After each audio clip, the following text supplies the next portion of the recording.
अस्सलाम वालेकुम नाजरीन।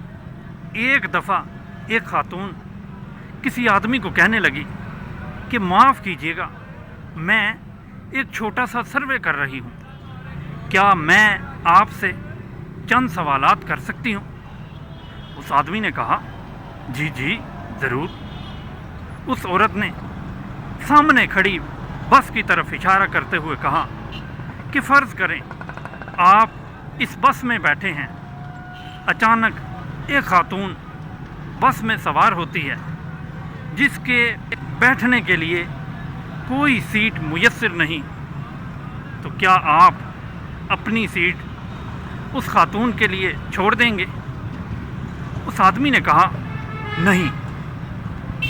उस औरत ने अपने पास मौजूद पेपर पर नज़र दौड़ाते हुए बेअदब पर निशान लगाया और दूसरा सवाल करते हुए पूछा कि अगर वो खातून ज़ईफ़ और बूढ़ी हो तो क्या आप अपनी सीट उसके लिए छोड़ देंगे?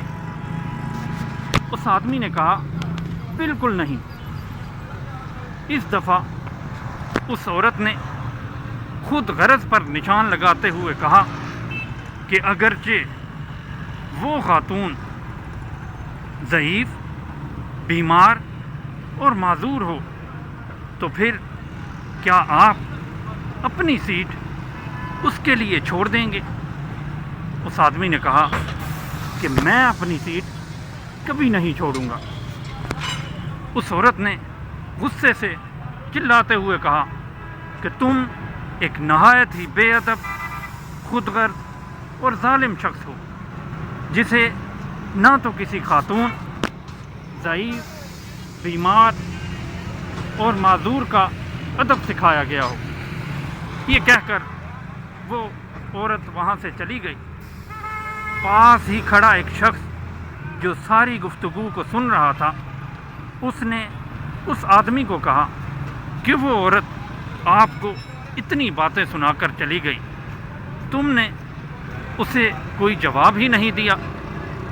उस आदमी ने मुस्कुराते हुए कहा कि वो औरत अपनी तंग नज़री, महदूद सोच और अधूरी मालूमात की बिना पर लोगों का सर्वे करती फिर रही है।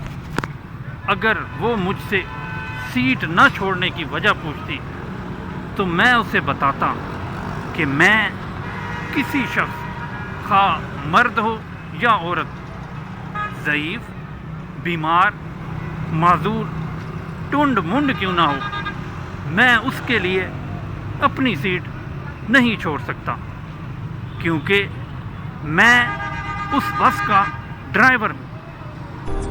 आज हमारा अलमिया यही है कि हम हकीकत की बजाय अपनी सोच, अधूरी मालूमात और सुनी सुनाई बातों पर लोगों का तजज़िया करते फिरते हैं। मेरी ये दुआ है कि अल्लाह ताला हमें बदगुमानी की बजाय हकीकत को तलाश करने, सच को समझने और तस्लीम करने की तौफीक अता फरमाए। बहुत शुक्रिया नाज़रीन। अल्लाह हाफ़िज़।